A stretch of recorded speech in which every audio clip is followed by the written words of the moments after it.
All right, in this video, we are going to talk about 5 of our best tips to fight less about money. We have had our fair share of money fights. No, Not us, no. So we've learned a few things over the years. So many couples fight about money a lot, and we decided we didn't want to do that. So we've been working on it, and these are just a handful of things that have worked for us. Hopefully these tips will help you as well. And so that's why we wanted to make this little video. And so I think we are ready to dive right in. Yeah.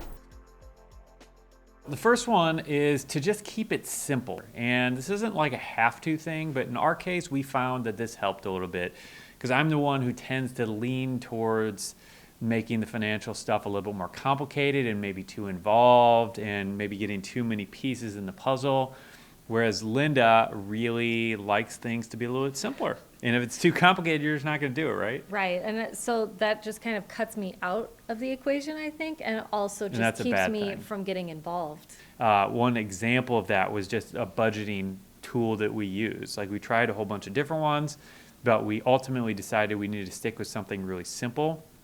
And that is what helped us the most. And in fact, like, honestly, so we're using YNAB right now, which I think is the best option in terms of actual software, but I think that the actual simplest thing we ever did was using how our ING accounts. That was my favorite for sure. And we still could be doing that at this point. I think given what we have going on, it might actually be more complicated, but that was our favorite, most simple budgeting method by far. I have an article about it on the site about how we budget with ING Direct. It's now Capital One 360, but the method still works, and I think that was the simplest thing, right? Yeah, and I mean, the idea was that we were working with actual money, so I think that helped a lot too. I do think YNAB has been pretty helpful and useful for us. Yeah, I mean, YNAB is great. They've done a great job. They've created a great piece of software. Right. And you do a lot of the categorizing of the transactions, especially for the things you spend, because I don't know what half those things are, Yeah, and I think a lot of the things that you spend money on, I can kind of have a grasp on what that is. If it's Lowe's, it probably goes in the home improvement category, right? Yeah.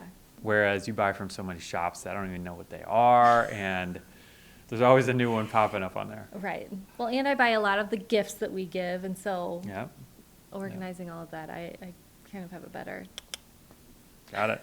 All right, so number 2 is to have your own spending money categories. This has been huge, I think, for our marriage. So basically the idea is, instead of all of our money going into one big pot, I mean, we do obviously have our budget categories for, like, as you said, home improvement or vacations, car maintenance, groceries, that kind of stuff. But this is, hey, I want to spend money on this, and I can just spend it without having to ask him. So it eliminates the need for a discussion about whether she wants to buy a necklace, pair of flip-flops, or whatever it is. We don't have to talk about it, which is a great benefit to it. But I think the biggest one is that when she buys something, it doesn't feel like it's money coming out of my pocket. So if she wants to go spend $100 on a shirt, like, I don't care anymore because it's not money coming out of my pocket. Right. And if I want to spend whatever, $100 on a thing to hang up my Jeep doors when I take them off in the summer, I think that's important, and it doesn't bother her because it's not money coming out of her pocket. So essentially what this looks like practically is we have 2 extra budgeting categories, one for my spending money and one for hers, and we each spend out of that, right? Yeah, and it has really worked out well. In our case, we have a good number of friends, or we have other family people members. who, find themselves in a situation where their spouse is spending money in a way that they wouldn't, and that they might not agree with, and then that turns into a discussion at best, or a heated discussion. Yeah, and sometimes resentment even, I think. Yeah, because both spouses are spending differently, and because it's coming out of the same pot, now what you spend is money that I can't spend, or, and we just eliminate that whole tension by just having our own pots. Well, and I think our own categories. Also, like, even getting more basic, like, it takes away this tension of, now I can't buy groceries because you had to hang your Jeep doors up, or we can't pay the bills because of that. Yeah, and this is why budgeting is so important and so beneficial, because if you do happen to have just a really high income and you don't ever run into a situation where you don't have enough money to buy what you want, like this might not be as big of a deal for you, but even still, like you could dramatically save tons of money. But the bigger issue is for anybody who's limited on their income at all in any way, you instantly find yourself this freedom to spend on certain things that you wouldn't otherwise. And so we actually found that it was better, like it felt more comfortable being on a budget than not. Instead of everything feeling like, well, we can't buy that because we had to buy groceries, or we can't buy that because we had to buy that. Right. That was just kind of eliminated once we set up a budget, and it's just been a really, really great thing. So that was a tangent, but. It was. But I think that's still a great point. I mean, I think for me, since I am the one that is a little bit not as involved, I'm not quite as involved, it's kind of given me this thing that I can, first of all, just manage on my own. So it feels like this is all mine. Yeah. Yeah. But also it has kind of pulled me into like seeing a little bit of what's going on in our finances. So it's kind of pulled me in and gotten me more involved because if I feel like I don't maybe have enough money this month, I can kind of go to him and say, hey, so we've got a little bit of extra money in this other category. Can we move things around? And then we have a discussion, just about like deciding together. It's our budget. We decide together about how we want to do things. And it's also kind of gotten me wrapped around the idea of once this money is gone, it's gone. Yeah. And that's been a really important lesson for me because I didn't really have that before. In our former lives, we both just kind of spent money Spent the way we on wanted whatever to. we wanted, Right. whenever we wanted it. And having to tell yourself no is a really good thing. It's hard. We don't want to do it, but it is a good thing.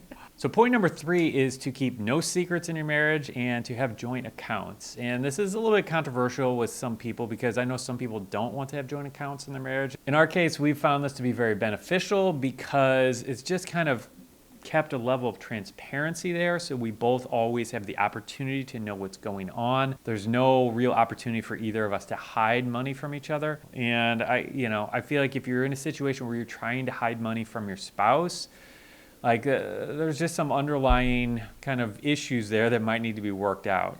Now, if you have separate accounts and you're using them kind of like we are in point number 2, where they're just for spending money, I think that's a different thing because essentially we're doing the exact same thing with what we're doing in our budget categories. It's just not a separate count per se, but the point is still the same. And that's not to say there aren't some valid reasons for having separate accounts, but in general, it just seems like it's probably a little bit healthier if you can get to the place where you can have both of your names on the account. Yeah, and I think it kind of just comes down to the open communication, we're on the same team type of mentality so that it doesn't feel like I can't have your money because you made your money and I have to make my own money. Yeah, I think it just keeps us more on the same page in our marriage, like not even talking financially, but in our marriage, it feels like we're a team and we're doing this together. Yeah, and I think that's such an important part of the whole equation of getting together with your finances and really making financial progress as a couple. Yeah. Just being on the same page, communicating with each other about it and being honest and not hiding stuff and no secrets. We're not marriage counselors or anything, but that is one of those things that if you find yourself in that situation, I think it'd probably be something that'd be healthy to talk to a counselor about and try to work out with your spouse if you can. I mean, and it might just be a conversation where it's like, listen, we've been doing this, but I think there might be a better way. I think it might be better for us to kind of be on the same page and same team with this. All right, for point number 4, one of the things that's helped us is setting financial goals together. And this kind of ties into the previous one a little bit. Matthew 12:25 says, any kingdom divided against itself is laid waste, and any city or house divided against itself shall not stand. And I think there's just a power in unity and working towards a specific goal together. I mean, don't you agree? For sure. And I think part of this is just having open communication about what your goals are. Yeah. So there's really big goals like paying off your debt, like paying off your debt, saving for retirement, doing those types of things. And then there's also, semi-big or whatever, like, okay, we want to replace all the windows in our home, go on a vacation or something go on a like that, vacation or buy a new car or whatever.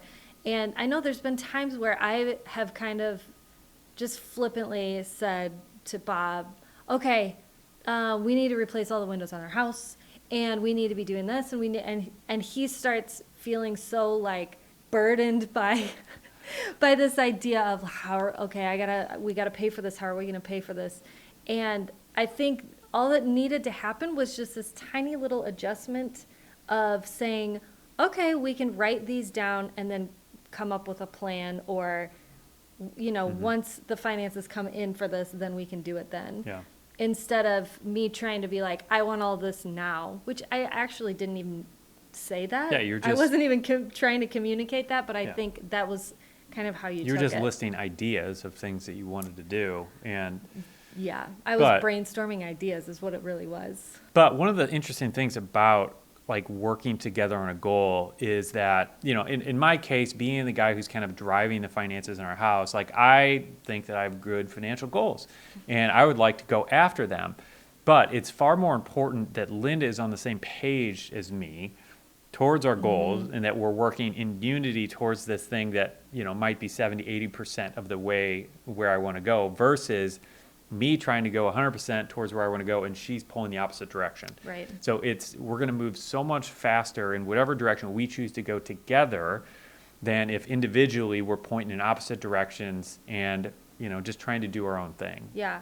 And also, too, this is kind of a little bit of a tangent, but I think it will be helpful. Whenever we were hardcore into paying off our debt, Yeah. I think Bob would have just been fine, like, barreling forward the whole time. But he made sure that every time we paid off a credit card or just paid something down, that once we hit kind of even just a little Small bit of a goals we goal, achieved. we would celebrate in some way. Yeah. So most of the time that meant we would go to like a really nice dinner because that's what we enjoyed. But it was to keep you motivated, because even though I was like hyper focused on this and I was going to make it happen no matter what, I needed to Right. keep you on board. I know, and it really helped me, like just celebrating those small victories, knowing that we're actually getting somewhere instead Seeing of the just progress. instead Yeah. of just saying, oh yeah, we paid this credit card off. We actually made it kind of like this event, which definitely kept my interest and Yeah. made me more excited to keep going. And we would even plan like, okay, the next time I want to go to this restaurant, Yeah. or when we pay off this, we want to do this. We Yeah. would kind of come up with some ideas like that. But Yeah, and it really made it fun. I mean, for me Yeah. too, like, because I was super motivated fundamentally, but that made the whole process a lot more enjoyable, yeah. for sure. Oh, good. All the way around, yeah. And it definitely kept us on the same page, I think. Yeah. So we set our goals. I also think that setting the goals and then following through, like both of you have to follow through, Yeah.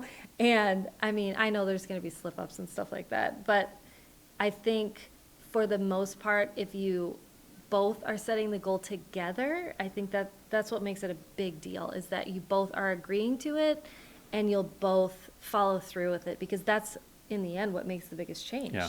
And for number 5, one of the things that helped us a lot was just being givers together and giving together. And this is something that we have been just kind of passionate about since we really were dating. We used to dream about being able to give on a higher level and give beyond 10% and really just see how far we can stretch this giving thing. But over the years of our marriage, we've been able to do some really fun things via giving. And it's been a bonding experience for both of us.